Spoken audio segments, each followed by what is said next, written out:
What is going on, everybody? I hope you are doing well. Welcome back to my channel, Still Mandalorian. My name is Cody. Today, as you can see, taking a look at the lab lockdown Tyrannosaurus Rex. I have been wanting to get this Rex in my collection for quite some time, man. Quite some time. I've been seeing it's been really in stock, available at Walmart and Target. And the other day I saw it, I was just like, I need to grab it. I need to grab it. I can't help it anymore. This is arguably one of the best sculpts we've gotten from a mainline Tyrannosaurus release from Mattel in quite some time. But this thing looks absolutely phenomenal. I've been hearing a lot of collectors and just Mattel enthusiasts talking about how this is the best sculpt, one of the best looking sculpts for a Tyrannosaurus Rex, even though it's a little bit smaller. As you can see, 46 centimeters, 18 inches, which is still quite a decent size, man. Like, this thing looks absolutely phenomenal. The paint is decent, the sculpt is awesome, and these teeth look super sharp there. It's that individually rubber sculpted teeth to give it that sharper, more edgier look, you know, a little more intense. But just real quick, looking at the box, you can see here we have the Jurassic World logo, lab lockdown Tyrannosaurus Rex, the Mattel logo down here, 18 centimeters, shows you a feature that the Tyrannosaurus Rex can do. Getting a look at the side, just typical Jurassic World. There's a look at the back of the box real quick. And for those of you that care, here's a look at the legalese and the barcode and all that stuff. If you want to pause that and give it a little quick look. But yeah, man, super happy to freaking have this thing finally. It looks so badass, dude. And believe it or not, I have no Tyrannosaurus Rex in my collection at all, which is kind of crazy because I was just telling my wife when we grabbed this Thursday night, we went for our figgy shopping. This is the most popular dinosaur and arguably the face of prehistoric animals, the most well-known dinosaur ever, the Tyrannosaurus Rex, and I don't have one in my collection. It's kind of crazy, but now I do. So super stoked. You can see right there I have my Hammond collection, pieces of the Mesozoic, some Nanmu, some Safari, a little bit of everything. But this is freaking amazing, and I cannot wait to get it open and incorporate it into the shelf. So let's get this thing open. Let's check it out. And here is Rexy out of the box, and pretty typical for mainline Mattel or Hammond collection with a tail. We do have this like hexagonal ball joint thing. No wire tail, this is just sculpted plastic, but the sculpt is very nice. Not bad, not bad. And here's the Rex right here, so I'll go ahead and just plug the tail in real quick. Alright, and it went in perfectly, no problem at all. And this thing, looks so freaking cool, man. Look at that.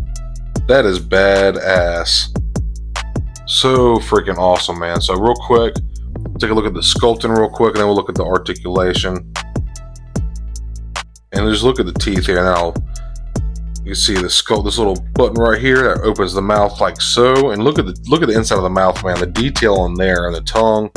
The teeth are so nicely sculpted. Look at that. Got some nice, like a little bit of give to them as well.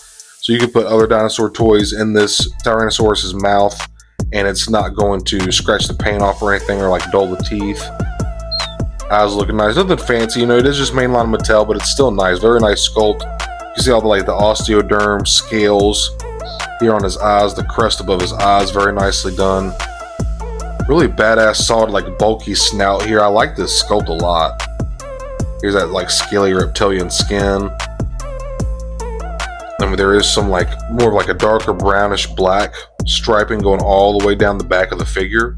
Stops at the end of the tail. Would have been nice to see them continue that all the way down the tail, but you know, no big deal. But the nails are painted, so that's pretty cool. Again, did not miss the dew claw.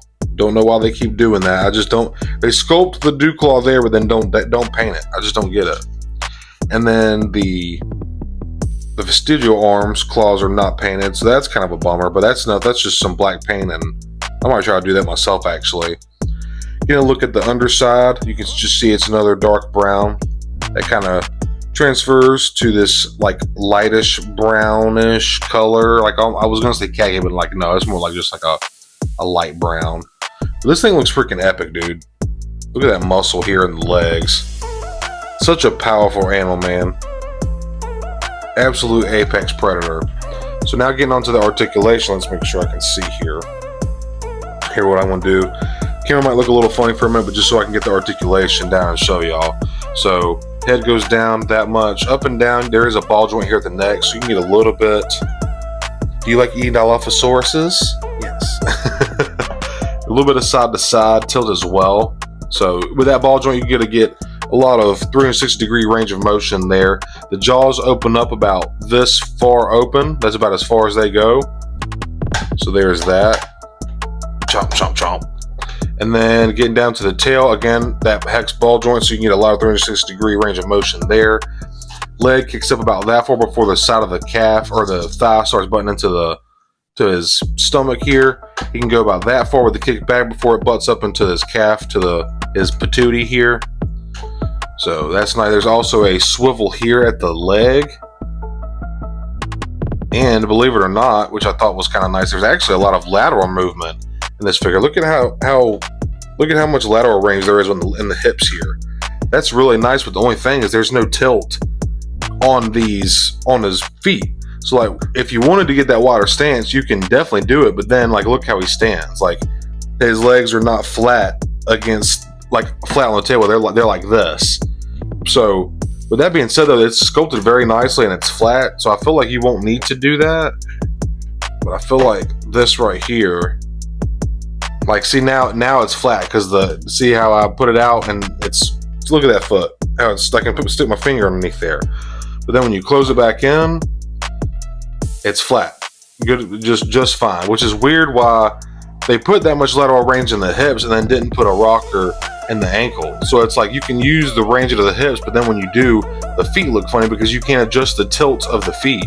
Which I know what you're thinking, like, all right, so don't chill out. This is a mainline Mattel release. This is like more kid derived, but I still feel the need to point it out. I still love this thing. I'm just pointing out what could be better about it. But it's just weird that you would think that they would just make this.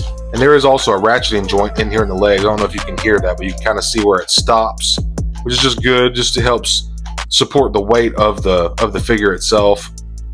But it's funny that they put this lateral range motion in the hips, but then didn't even put any kind of swivel or tilt in the feet to adjust for that lateral range with the hips. Like it just, I'm surprised they didn't just have it like a straight 5 POA figure where it just goes back and forth, and there was none of this, you know. But that's just me nitpicking. It's something that I noticed that I want to point out to all of you. It's definitely not killing the figure or anything by any means, man. They're like, this thing looks awesome, and I cannot explain to y'all how freaking stoked I am to finally have a T-Rex in my collection, because like I said earlier, it is the face of prehistoric animals and arguably the most well-known and popular prehistoric animal or dinosaur. So it's just, it was due time to have them.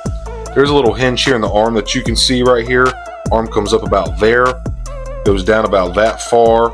It does spin 360 degrees around. It does get a little hairy. You should see how the arm comes in here, but it is on that ball socket, so it is possible. But yeah, it's pretty much it. It is a mainline Mattel release, so there's not really a lot of articulation to talk about. It's not a Hammond collection or anything like that.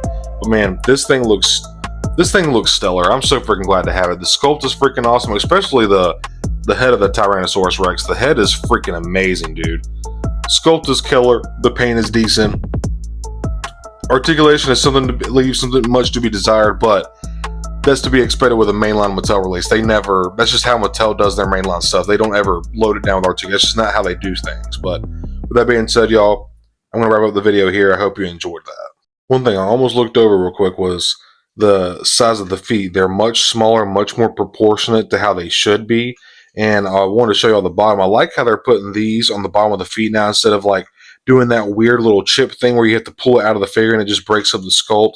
I just think that's a lot smarter. There is even like a nice like wrinkled sculpt to the feet, and then you can see the Jurassic Park logo right there. But yeah, these look really, really good. They were getting, when the Hammond collection, the first Mattel figures were first coming out, it's no surprise. The feet were very big, obviously to help the figure stand, but dinosaurs their feet were not that big, and it honestly looks a little clownish, you know, but they've gone back since they did the SDCC set with the Lost World Buck, the green one, and they retooled the feet, made them smaller, retooled the teeth to make them sharper and give them an edgier look. But kudos to them for, you know, getting the proportions on the feet right, because that just looks so much more natural with it being a little bit smaller. Because if the feet were like out to here, it would just look weird, man. It's just not, they had huge feet in respective size to themselves, but not like what we've given them on these toys over the past couple years. So there's the lab lockdown Tyrannosaurus Rex. I hope you all enjoyed that review. If you did, please hit that like button. I would greatly appreciate it. I hope you decide to pick this thing up. It is so worth it. If you've been on the fence about it or have been thinking about it, I highly recommend it, dude. It's so much fun. It's so cool. And you just need it in your collection, man. It's the Tyrannosaurus Rex, the most popular dinosaur of all time. The literal face of prehistoric animals. But like I said, hit that like button. I would greatly appreciate it. Check out some of my Clan Stone channel membership tiers that I offer. If you are in a position to support, I would greatly appreciate it. It's just a great way to directly help support my channel and what I do here: action figure reviews, live streams, news, etc. Just anything that I'm into, that I'm passionate about, or that I find nostalgia for, that I want to share with all of you. Help empty out your wallet, get something cool on your shelf. That's my goal here on So Mandalorian. That's my prerogative. So with that being said, y'all, hit that like button, subscribe if you're not already, and I will see you next time. Thanks for watching.